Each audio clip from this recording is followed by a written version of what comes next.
Admiral Zek then stood before the massive viewing port of his flagship, watching the blue marble of Earth rotate slowly in the distance. The third planet from this unremarkable yellow star had become the subject of heated debate across the Nigma Empire for months. His scaled fingers drummed against the reinforced hull as he considered the intelligence reports scattered across his command table. The Nigma Empire had ruled this sector of the galaxy for over 3,000 years. Their military might was unquestionable, their technology superior to every species they had encountered. 47 different civilizations had fallen to their calculated expansion, each one adding resources and territory to their ever-growing domain. The pattern was always the same: arrival, demand for submission, resistance, conquest, integration. But Earth was different. Admiral, his aide commander Vrillo K, approached cautiously. The younger Nigma's purple skin showed signs of stress, his neck frills slightly flared. The Council's final message has arrived. Zek then turned from the viewport, his amber eyes reflecting the cold light of distant stars. And their decision? Proceed with standard pacification protocols. The humans are to be given the choice: submit or face extinction. The Admiral's mandibles clicked in what might have been amusement. Despite the warnings from the Kethvar survivors, Vrillo K's silence was answer enough. The Empire's leadership had dismissed the testimonies of the few Kethvar refugees who had escaped their homeworld 3 cycles ago. Their wild tales of human brutality and impossible military capabilities were considered the desperate lies of a defeated species. Zekten had read those reports personally. The Kethvar had been a proud warrior race, technologically advanced and militarily competent. Their invasion of the human colony world of New Brisbane should have been a routine conquest. Instead, it became a massacre that ended with their entire fleet destroyed and their homeworld bombarded into submission by a human counterattack. The humans had somehow traced the invasion force back to its source across 40 light-years of space and delivered retribution within weeks. The surviving Kethvar spoke of human ships that fought with a ferocity that bordered on madness, crews that refused to surrender even when their vessels were crippled and burning. The Council believes the Kethvar exaggerated their accounts to preserve their honor. Vrillo K continued. Our intelligence suggests the humans possess only basic spaceflight technology. Their largest vessels barely exceed 800 meters in length. Zekthan's flagship alone stretched over 4 kilometers from bow to stern, bristling with energy weapons that could crack a planet's crust. The invasion fleet under his command included 12 such dreadnoughts, 40 heavy cruisers, and over 200 support vessels. By any conventional measure, the humans stood no chance. Yet something nagged at the Admiral's tactical instincts. The humans had achieved faster-than-light travel only 2 centuries ago, remarkably late compared to most species. Their expansion into space was chaotic and uncoordinated, with dozens of independent colonies scattered across nearby systems. They showed none of the unity and central planning that marked a truly advanced civilization. But their response to the Kethvar attack suggested hidden depths. Display the tactical analysis of human defensive positions, Zek then ordered. The holographic display flickered to life, showing Earth and its surrounding space. The planet was defended by a network of orbital platforms and patrol vessels, nothing that should trouble a Nigma battle group. But the data also showed something else: an extensive network of automated monitoring stations extending dozens of light years in every direction. The humans were watching, waiting. Admiral, we're receiving a transmission from Earth, the communications officer announced. It's broadcast on multiple frequencies in 17 different languages. Put it through. The voice that emerged from the speakers was calm, almost conversational. It belonged to someone who called himself Secretary General Martinez of the United Earth Defense Council. To the approaching Nigma fleet, this is Earth Command. We are aware of your presence and your intentions. We have reviewed the historical records of your previous conquests and understand the choice you typically offer. We must inform you that the people of Earth have already made their decision. A pause, filled only with the hum of ship systems. We choose neither submission nor extinction. We choose resistance. Turn back now, while you still can. This is your only warning. The transmission ended, leaving the command bridge in stunned silence. In 3 millennia of expansion, no species had ever delivered an ultimatum to the Nigma Empire. The audacity was breathtaking. Commander Vrillo K's neck frills had turned a deep purple, a sign of extreme agitation. Admiral, surely they must understand the futility of their position? Our fleet could reduce their world to ash within hours. Zek then studied the tactical display again, noting the positions of human vessels. They weren't fleeing or massing for a desperate last stand. Instead, they appeared to be following some sort of predetermined plan, moving into formations that made little tactical sense. Send a response, the Admiral ordered. Inform them that the Nigma Empire does not negotiate with prey species. They have 48 standard hours to begin evacuation of military personnel from their orbital facilities. After that, we begin bombardment. As the message was transmitted, Zek then couldn't shake the feeling that he was missing something crucial. The humans' response had been too confident, too prepared. It reminded him of something he had read in the xenological profiles. Humans were one of the few species known to practice persistence hunting, wearing down prey through relentless pursuit rather than overwhelming force. The thought sent an unfamiliar chill through his consciousness. Across the solar system, automated listening posts began transmitting compressed data packets toward the outer colonies. On Earth itself, massive manufacturing complexes that had been disguised as civilian industrial centers suddenly revealed their true purpose.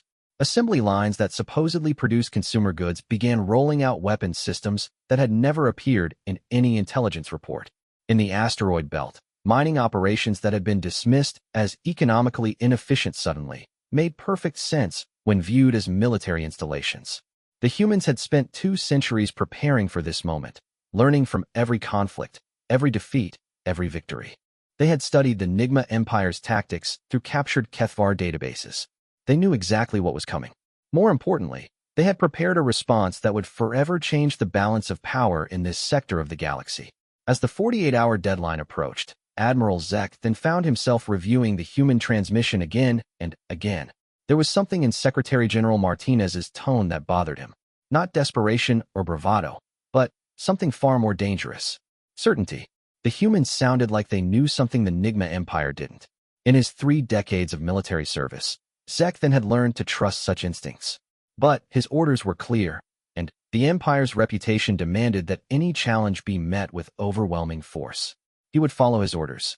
He would also pray to the old gods that he was wrong about the humans. The countdown to invasion continued, each passing hour bringing the fleet closer to what Admiral Zek then increasingly feared would not be the conquest of Earth, but the beginning of something far more terrible. In the depths of space, ancient warning beacons left by long-dead civilizations pulsed with urgent messages that went unheeded. They spoke of a species that had survived ice ages and supervolcanoes, that had crawled from caves to reach the stars in an evolutionary eye blink, that had never learned the concept of surrender. The Nigma Empire was about to discover why some warnings should never be ignored. The first shot of what would later be called the Terran War came exactly 48 hours and 37 minutes after Admiral Zekthan's ultimatum. It was not fired by the massive guns of his flagship or the orbital platforms surrounding Earth. It came from a small human patrol vessel that had been drifting dead in space for the past 6 hours, seemingly crippled by a reactor failure. The Nigma advanced scouts had dismissed it as no threat, exactly as planned. Captain Sarah Chun had been holding her breath for the past 3 minutes, her finger hovering over the detonation switch. The modification to her ship's fusion reactor had been tested only in computer simulations, and the physicists weren't entirely certain what would happen when she triggered it. She was about to find out. The UES determination had been gutted and rebuilt as a single-use weapon. Its entire hull was filled with antimatter containment units that had been steadily charging for the past month. When Chun pressed the switch, the ship would become the largest directed energy weapon ever created by human hands. "This is Captain Chun to Earth Command," she transmitted on a tight beam channel. "Target confirmed. God help us all." She pressed the switch. The determination vanished in a sphere of pure energy that expanded faster than the eye could follow. The antimatter explosion, channeled through carefully positioned magnetic fields, became a spear of destruction that punched through 3 Nigma cruisers before dissipating into space. Captain Chun and her crew of volunteers had just opened hostilities between humanity and the most powerful empire in known space. They had also demonstrated that humans had been hiding their true capabilities for longer than anyone imagined. Admiral Zek then watched the tactical display in stunned silence as 3 of his ships simply ceased to exist. The energy readings from the explosion were impossible according to Nigma physics. No species should have been able to weaponize antimatter on such a scale, let alone deliver it with such precision. "All ships, combat formation," he barked. "Begin bombardment of Earth immediately." But As his fleet moved into attack position, the space around Earth began to light up with energy signatures. What the Nigma had taken for civilian traffic revealed itself as a carefully orchestrated defense network. Cargo haulers deployed magnetic fields that deflected energy weapons. Passenger liners launched swarms of kinetic projectiles from concealed launch tubes. Even the orbital habitats began contributing to the defensive fire. The humans had militarized their entire civilization.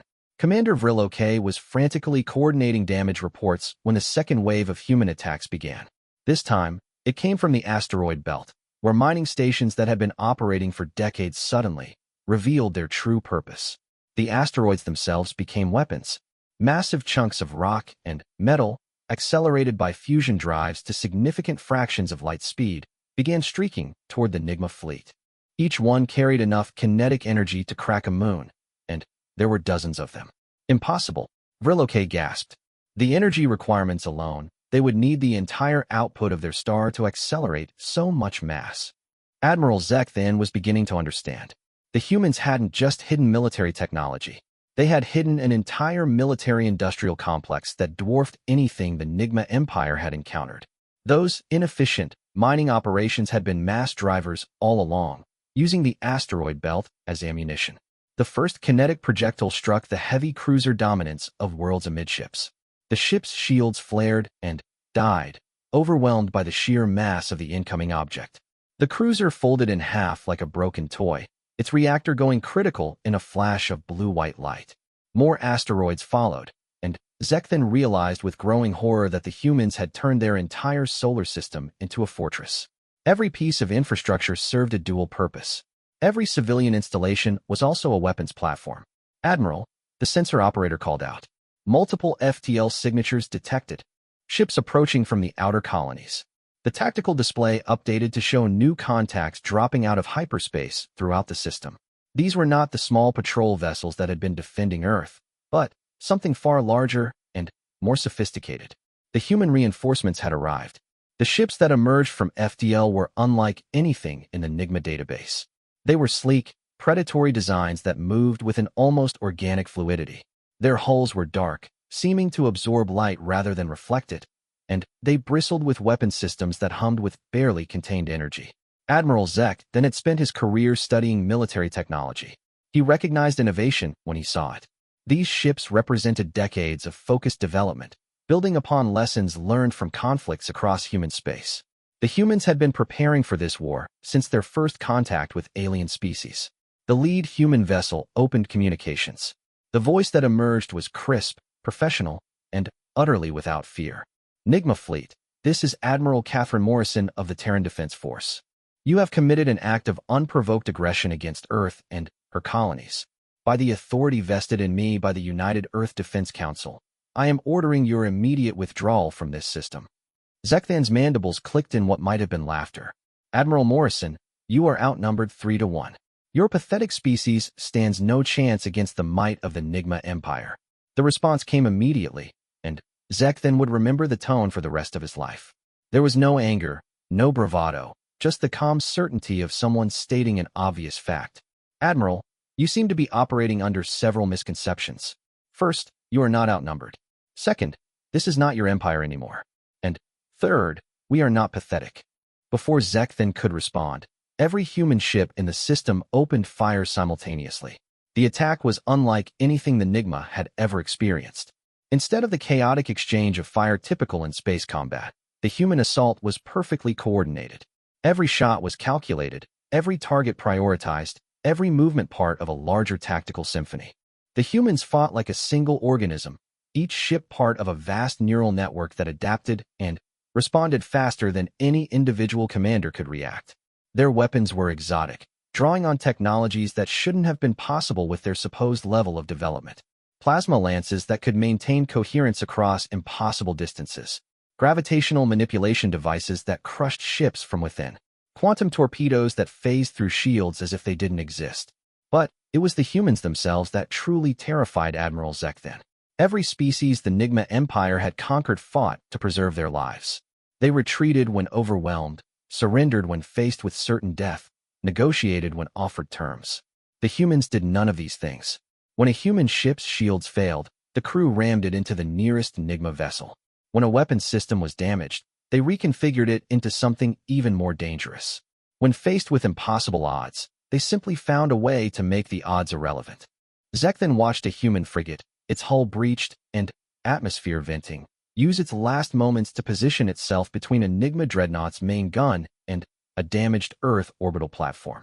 The ship's captain could have escaped in the life pods. Instead, he triggered his reactor overload and took the dreadnought with him. This was not warfare as the Nigma understood it. This was something primal and terrible, a species fighting not just for victory, but for the right to exist in a universe that had tried to destroy them. The battle raged for 18 hours.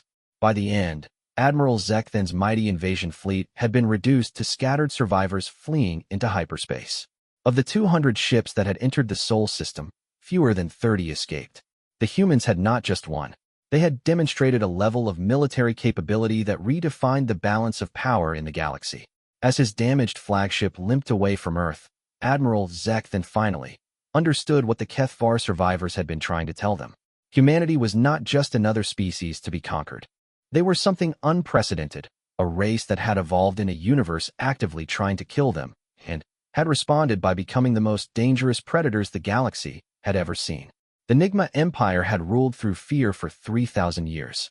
Now, for the first time in their history, they were the ones who were afraid. And, in the depths of space, automated beacons began transmitting a new message across the galactic communication network. It was simple, urgent, and would change everything. Attention, all species. Humanity is no longer contained to their home system. They are spreading outward, and they remember every injury, every slight, every attack against their people. The Nigma Empire has awakened something that cannot be controlled or contained. Run. 6 months after the Battle of Sol, the Nigma Empire was no longer the dominant power in their sector of the galaxy. They were barely managing to survive. Admiral Zekthan stood in the ruins of what had once been the Empire's greatest military shipyard, watching human salvage teams methodically strip away everything of value. The irony was not lost on him that the humans were using Nigma technology to build ships that would inevitably be used against the Nigma Empire. But what truly disturbed him was how efficiently the humans worked. They weren't driven by rage or a desire for revenge. They approached the systematic dismantling of his civilization with the same clinical precision they brought to everything else. The human commander overseeing the operation noticed his presence and approached. General Patricia Wong was a small woman by human standards, but Zekthan had learned not to judge their species by physical appearance. The scars on her face and the coldness in her eyes spoke of battles fought across a dozen worlds. "Admiral," she said with polite formality, "I trust your quarters are adequate." Zekthan's status as a prisoner of war afforded him certain dignities, though he sometimes wondered if simple execution might have been more merciful. "They serve their purpose, General. Though I confess I don't understand why you maintain the pretense." General Wong's expression didn't change. "What pretense would that be?" "This elaborate fiction that we are prisoners rather than specimens. Your scientists have been studying us for months, cataloging our biology, our psychology, our technology. You're not planning to ransom us back to the Empire." "No," Wong admitted. "We're not." The honesty was somehow worse than deception would have been. Zekthan had spent his entire career fighting battles with clear objectives and defined rules of engagement. The humans seemed to operate by entirely different principles. "What do you want from us?" he asked. Wong gestured toward the viewing port, where human ships continued their methodical work. "We want to understand how you sustained an empire for 3,000 years. Your logistics, your administrative structure, your methods of controlling subject populations. We're particularly interested in your faster-than-light communication network." Zekthan felt a chill that had nothing to do with the ship's environmental systems. "You're not just fighting a war. You're studying conquest." "We're studying survival," Wong corrected. "Your empire wasn't the first to threaten humanity, and it won't be the last. Every species we've encountered seems to view us as either prey or competition. We've learned to be very thorough in our responses." The word thorough carried implications that Zekthan didn't want to consider. "What happened to the Kethvar?" "They exist," Wong said carefully, "in a reduced capacity. Their homeworld has been repurposed as an agricultural center. The survivors work the farms under supervision. They're well treated, provided they follow the rules." The fate of the Kethvar crystallized something that Zekthan had been trying not to acknowledge. Humanity didn't just defeat their enemies. They domesticated them. And the Nigma Empire? General Wang was quiet for a long moment. Her gaze focused on something beyond the stars. That depends on choices your people have yet to make. We've sent terms to your High Council. Unconditional surrender, complete disarmament, acceptance of human oversight of all military and colonial activities. They'll never accept such terms. Then, they'll share the fate of the other species that chose defiance over pragmatism. Zekthon had read the reports from the outer colonies.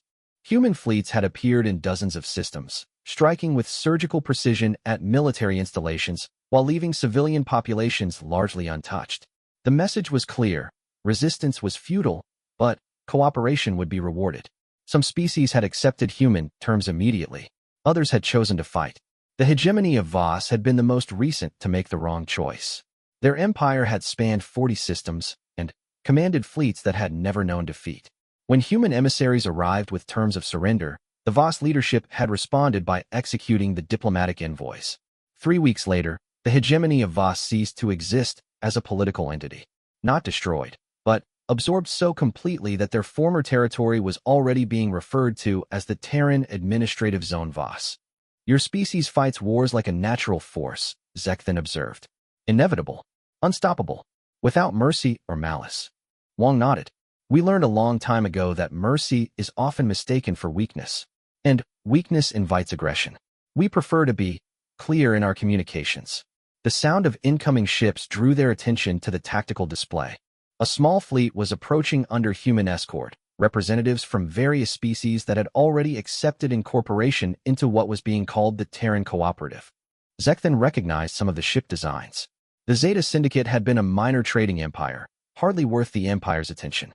The crystalline communes had been a collection of hive-mind species that preferred isolation to expansion. None of them had been significant threats to Nigma dominance.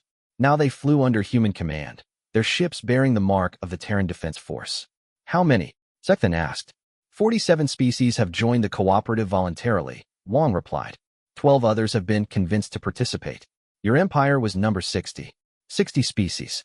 In less than a year, humanity had assembled a coalition that dwarfed anything the galaxy had seen in recorded history. And they had done it through a combination of overwhelming military force and what could only be described as institutional seduction. The humans offered their new partners advanced technology, protection from external threats, and participation in a growing trade network that spanned dozens of star systems. All they asked in return was loyalty and compliance with human strategic objectives. It was conquest disguised as cooperation, and it was working. The High Council's response arrived this morning, Wang continued. They've chosen to reject our terms. Zekthon closed his eyes. He had known this would be the outcome, but some part of him had hoped for wisdom from his leaders. When do you begin the final assault? We don't. Wang's response was matter of fact. The Nigma Empire will cease to exist within 60 standard days without any direct military action on our part. Impossible. Our core worlds are heavily fortified. Our industrial capacity remains intact. General Wang activated the tactical display, showing a three-dimensional map of former Nigma space. Red zones indicated areas under human control, yellow zones showed contested territory, and green zones remained nominally under Empire control. There was very little green left. Your outlying colonies have been accepting individual surrender terms for months, Wang explained. We've been offering substantially better trade agreements and security guarantees than the Empire ever provided. Most of your subject species are discovering that they prefer human administration. The display zoomed in on specific systems, showing detailed economic and political analyses. Each former Nigma colony was being integrated into human space with minimal disruption. Their populations were well-fed, their industries were thriving under new management, and their security was guaranteed by human fleets. You're not conquering the Empire, Zekthon realized. You're making it irrelevant. The most efficient wars are the ones where your enemy defeats themselves, Wang agreed. Your High Council can maintain control of their core systems for now. But without colonial resources, without trade revenues, without the tribute that sustained their government, they're governing a collection of isolated, economically non-viable worlds. Zekthon studied the display more carefully. The pattern was clear.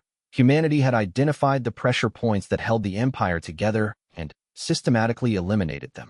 Not through brute force, but through offering better alternatives to every constituency that mattered. How long have you been planning this? Since first contact with the Kethvar refugees, Wang replied.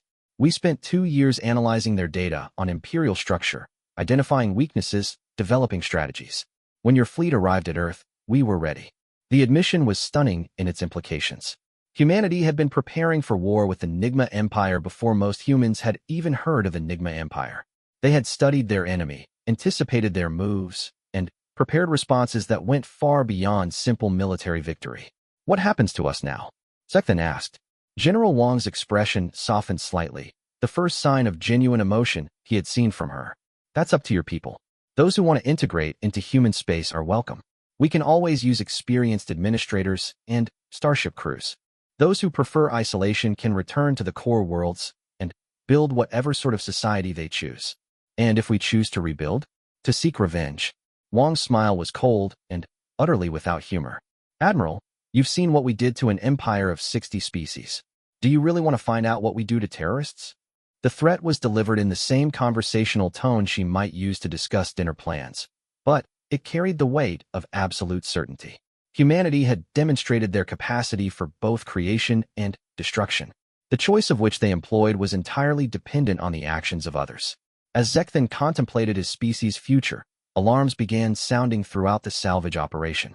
The tactical display updated to show new contacts approaching the system. Ships bearing the insignia of the Talnari Ascendancy, one of the galaxy's oldest and most powerful civilizations. General Wang's expression didn't change, but Zekhan noticed her hand move unconsciously toward her sidearm. Well, she said calmly, it looks like we're about to find out if the lesson was clear enough. The incoming fleet was massive, easily twice the size of the force that had originally attacked Earth. The Talnari had been watching human expansion with growing concern, and it appeared they had decided to act before humanity became too powerful to challenge. They were about to learn the same lesson that had been taught to the Nigma Empire and 60 other species. In space, there were those who adapted and those who were replaced. The Talnari were about to discover which category they belonged to. Admiral Zekhan settled in to watch what would likely be the last conventional space battle in galactic history. After this, everyone would understand that challenging humanity was not an act of war. It was an act of extinction. The age of human dominance had begun, and the galaxy would never be the same.